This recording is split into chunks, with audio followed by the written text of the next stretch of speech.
चलिए शुरू करते हैं डिस्कवरी ऑफ सेल। तो we know that cell discovered by Robert Hooke in 1665। 1665 में रॉबर्ट हुक ने सेल डिस्कवरी किया, बट कैसे किया, इसके पीछे की जर्नी क्या है, आइए इसको ब्रीफली समझते हैं कि कैसे किया इन्होंने। तो कह रहा है रॉबर्ट हुक डिस्कवर्ड सेल इन 1665। रॉबर्ट हुक ने डिस्कवर किया हुआ।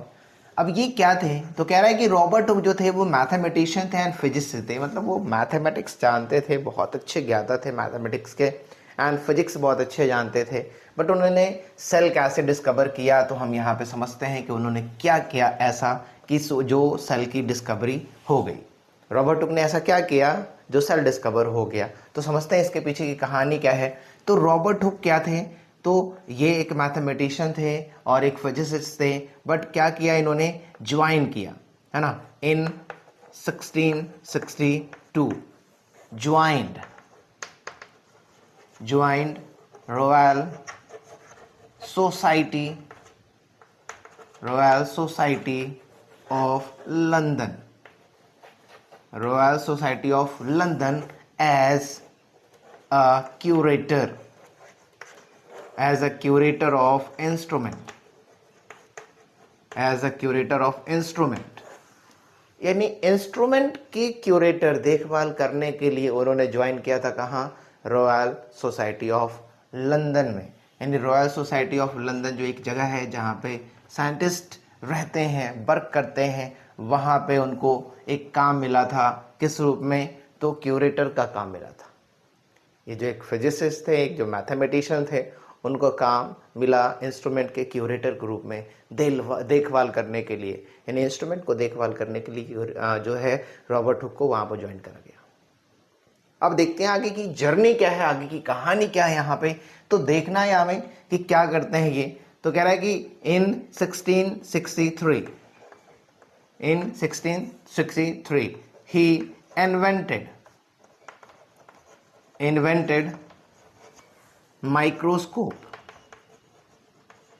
invented microscope and elected by his fellows। मतलब ये है बच्चों की 1663 में इन्होंने माइक्रोस्कोप बनाया और वहाँ जो काम करने वाले और भी वर्कर्स थे, इनके जो फेलोज थे, उनके द्वारा ये सेलेक्ट किया गया कि हाँ ये जो माइक्रोस्कोप आपने बनाया है ये अच्छा है। अब कह रहा है माइक्रोस्कोप बनाया है, दैट मीन्स माइक्रोस्कोप का मतलब क्या है, तो स्मॉल थिंग्स, स्मॉल ऑब्जेक्ट्स को देखने के लिए बनाया। जिन ऑब्जेक्ट्स को नेकेड आई से नहीं देखा जा सकता है, उन ऑब्जेक्ट्स को देखने के लिए माइक्रोस्कोप बनाया। अभी जो माइक्रोस्कोप बनाया है बच्चों, माइक्रोस्कोप जो बनाया है, इसको चेक करना पड़ेगा, देखना पड़ेगा कि ये जो माइक्रोस्कोप है, ये हमारा माइक्रोस्कोप छोटी चीज़ों को देख पा रहा है कि नहीं देख पा रहा है। तो अगर ये छोटी चीज़ों को देख पा रहा है, दैट मीन्स ये अच्छा है। अगर ये नहीं देख पा रहा है तो हमें ये और करेक्ट करना पड़ेगा और ठीक करना पड़ेगा। तो देखते हैं कि क्या होता है। तो इन्वेंटेड माइक्रोस्कोप। अब क्या किया, ड्यूरिंग एग्जामिनेशन और testing of his microscope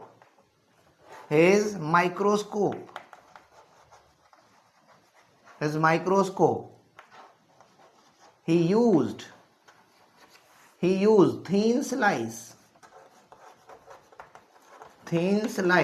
of cork।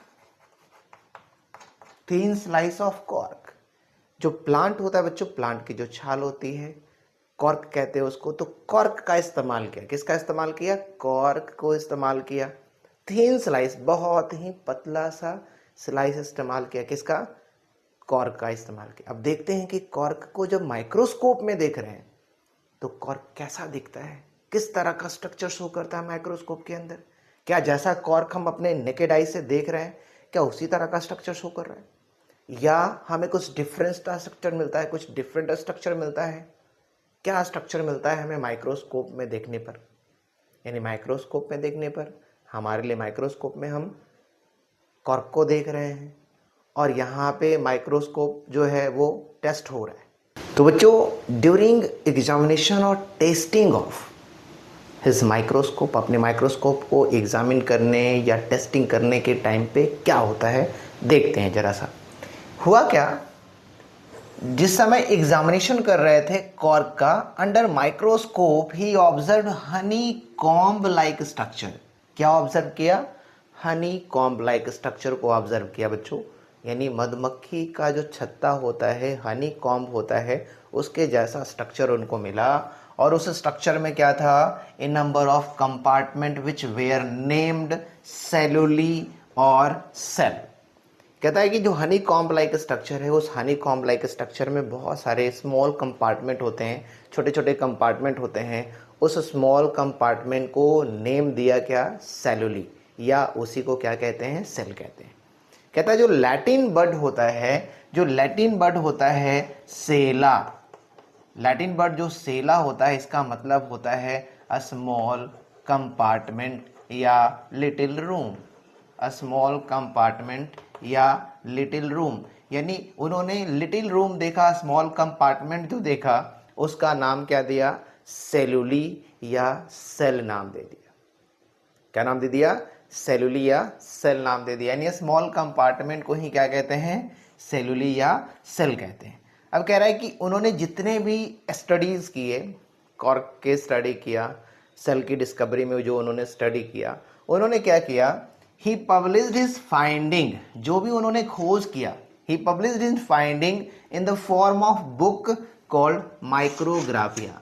उन्होंने एक किताब लिखी है जिसमें उनका एक फाइंडिंग है, सेल से रिलेटेड फाइंडिंग है। उस फाइंडिंग बुक को क्या कहते हैं? माइक्रोग्राफिया। बुक का क्या नाम है? माइक्रोग्राफिया, जिसमें आपको मिल जाएंगे कि उन्होंने सेल के डिस्कवरी में, है ना, क्या क्या प्रोसेस अपनाए और क्या क्या डिस्कवरीज किए। ऐसा नहीं है कि सिर्फ कॉर्क सेल का स्टडी उन्होंने किया था, बल्कि डिफरेंट प्लांट पार्ट्स के उन्होंने स्टडी किए हैं अपने माइक्रोस्कोप में। बट फाइंडिंग जो हुआ है सेल का, वो कॉर्क सेल के थ्रू हुआ है। अब ये जो कॉर्क सेल है बच्चों, जो कॉर्क सेल है, ये कॉर्क सेल क्या है? तो कॉर्क जो है वो डेड नेचर का होता है। जो सेल उन्होंने डिस्कवर किया वो क्या हुआ? डेड था। यानी डिस्कवर किया किसका? तो discovery of dead cell, discovery of dead cell, यानी डेड सेल को डिस्कवर किया। कॉर्क सेल कैसा सेल है? तो डेड सेल है। इट मीन्स डेड सेल का डिस्कवरी हुआ किसके द्वारा? रॉबर्ट हुक के द्वारा। या कह सकते हो डेड सेल ही डिस्कवर हुआ, लेकिन फर्स्ट टाइम जो है वो सेल की खोज हुई, सेल का जो है डिस्कवरी हुआ। और ये देखा गया कि एक जो प्लांट पार्ट है उसमें क्या है? छोटे छोटे कंपार्टमेंट है। उस कंपार्टमेंट को नाम दिया क्या? सेल। उस छोटे छोटे कंपार्टमेंट को क्या नाम दिया? सेल नाम दिया। वो देखा कैसा? तो इनका जो माइक्रोस्कोप है क्रूड माइक्रोस्कोप है। क्रूड माइक्रोस्कोप से उन्होंने देखा कि जो कॉर्क है, उस कॉर्क में क्या था। देखो जैसे ही माइक्रोस्कोप है, तो माइक्रोस्कोप में क्या है? दो पार्ट होते हैं। एक हम जहाँ से देख सकते हैं, दैट मीन्स आई लेंस होगा, और एक जहाँ पे देखा जाएगा ऑब्जेक्ट को, वो क्या होगा? ऑब्जेक्टिव लेंस होगा। और जो ऑब्जेक्ट होंगे उसको स्लाइड के ऊपर रखा जाएगा। एक्चुअली उन्होंने ब्लैक ग्लास का इस्तेमाल किया, यानी ब्लैक पट्टी का इस्तेमाल किया, है ना, ब्लैक मटेरियल का इस्तेमाल किया है उसको देखने के लिए। बट यहाँ पे हम देख रहे हैं कि यहाँ पे हमने जब कॉर्क रखा हुआ है, कॉर्क जब हम देखते हैं माइक्रोस्कोप के अंडर में, है ना, कॉर्क से जब हम कॉर्क को जब देखते हैं माइक्रोस्कोप के अंडर में, तो हमें दिखता क्या है? तो इस तरह से हम यहाँ पे मैग्नीफाइड करके उसके स्ट्रक्चर को दिखा रहे हैं। ये कैसा दिख रहा है? Honey comb like structure. कैसा दिख रहा है? हनी कॉम्ब लाइक स्ट्रक्चर दिख रहा है। और ये जो हनी कॉम्ब का जो कंपार्ट होता है, ये बिल्कुल कैसा होता है? हेक्सागोनल होता है। कैसा होता है? हेक्सागोनल कंपार्ट होता है। कैसा होता है? हेक्सागोनल कंपार्ट। तो ये जो हेक्सागोनल कंपार्ट, यानी जो हनी कॉम्ब लाइक स्ट्रक्चर हमें दिख रहा है, ये जो हमें हनी कॉम्ब लाइक स्ट्रक्चर दिख रहा है ना, ये जो हनी कॉम्ब लाइक स्ट्रक्चर दिख रहा है, दैट मीन्स इसके अंदर में जो स्मॉल कंपार्टमेंट है, इसी स्मॉल कंपार्टमेंट को नाम क्या रखा? तो इस कंपार्टमेंट का नाम क्या रख दिया? सेलुली और सेल नाम रख दिया। और यहाँ से हो गई डिस्कवरी किसकी? सेल की डिस्कवरी हो गई। किसकी डिस्कवरी हो गई? सेल की डिस्कवरी हो गई। अब आगे यहाँ पे देखते हैं कि सेल्स के अंदर, यानी सेल्स के जो और भी पार्ट्स हैं, उसकी डिस्कवरी कैसे हुई है, किसने डिस्कवरी की है। ओके, तो लिटिल बिट समझते हैं, ब्रीफ समझते हैं, सेल के थोड़े से जो पार्ट्स हैं उसको और इन्हेंस करते हैं। है ना, और देखते हैं कि कौन कौन से साइंटिस्ट ने और क्या क्या डिस्कवर किया हुआ है। तो बच्चों आगे हम यहाँ पे कैरी कर रहे हैं अदर सेल रिलेटेड डिस्कवरी को। तो सेल में बहुत सारी चीज़ें हैं बच्चों, और सबको किसी न किसी साइंटिस्ट ने डिस्कवर किया हुआ है। तो यहाँ पे जो हम बात करने वाले हैं बच्चों, कुछ जो सेल्स में इंपॉर्टेंट जो डिस्कवरीज है उसकी बात करते हैं। सेल्स के डिस्कवरी के बाद, रॉबर्ट हुक के डिस्कवरी के बाद, रॉबर्ट हुक ने डेड सेल का डिस्कवरी कर दिया। इसके बाद क्या होता है, तो यहाँ पे हम देखते हैं इन 1674 में क्या होता है। एवी ल्यूवेनहुक एक साइंटिस्ट है ना। 1674 में एवी ल्यूवेनहुक ने लिविंग सेल्स का डिस्कवरी किया।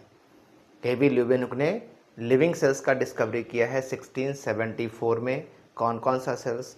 बैक्टीरिया को डिस्कवर किया है, प्रोटोजोआ को डिस्कवर किया है, स्पर्मेटोजोआ को डिस्कवर किया है, इरिथ्रोसाइट यानी आरबीसी को डिस्कवर किया हुआ है। फ्रॉम यहाँ पे समझते हैं, तो AV Leeuwenhoek discovered living cells such as protozoa, bacteria, spermatozoa, erythrocyte under his microscope. कहता है कि उन्होंने अपना जो माइक्रोस्कोप बनाया है उसमें स्टडी किया। अब ये जो बैक्टीरिया है उसका स्टडी कहाँ से किया था, प्रोटोजोआ है इसका स्टडी कहाँ से किया था, तो पॉन्ड वाटर से। कहाँ से स्टडी किया? पॉन्ड वाटर से स्टडी किया था। दैट मीन्स कह सकते हो कि जो ल्यूवेनहुक है इन्होंने डिस्कवरी किया है किसका? लिविंग सेल का डिस्कवरी किया है। किसका डिस्कवरी किया है? लिविंग सेल का डिस्कवरी किया है। उसके बाद देखते हैं बच्चों, in 1781 F Fontana, in 1781 F Fontana discovered nucleolus from the skin cell of eel fish. यानी जो इल फिश है, इल एक मछली है बच्चों, देखने में कैसा लगता है? स्नेक के जैसा लगता है। इल फिश देखने में स्नेक के जैसा लगता है। तो इल फिश के स्किन से न्यूक्लियोलस को डिस्कवर किया है ना। किसको डिस्कवर किया है? न्यूक्लियोलस को डिस्कवर किया है। किसने डिस्कवर किया? F Fontana discovered nucleolus from in the skin cell of eel fish. उसके बाद क्या है, in 1831 Robert Brown, in 1831 Robert Brown discovered nucleus from orchid root sales.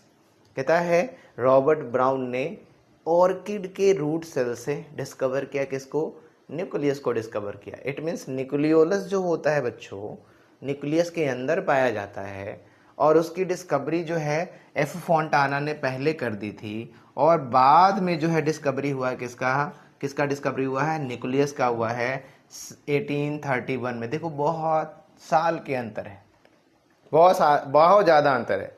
मतलब कह सकते हो कि एफ फॉन्टाना न्यूक्लियस के अंदर की चीज़ों को ढूंढ पाए, समझ पाए, लेकिन न्यूक्लियस को नहीं ढूंढ पाए।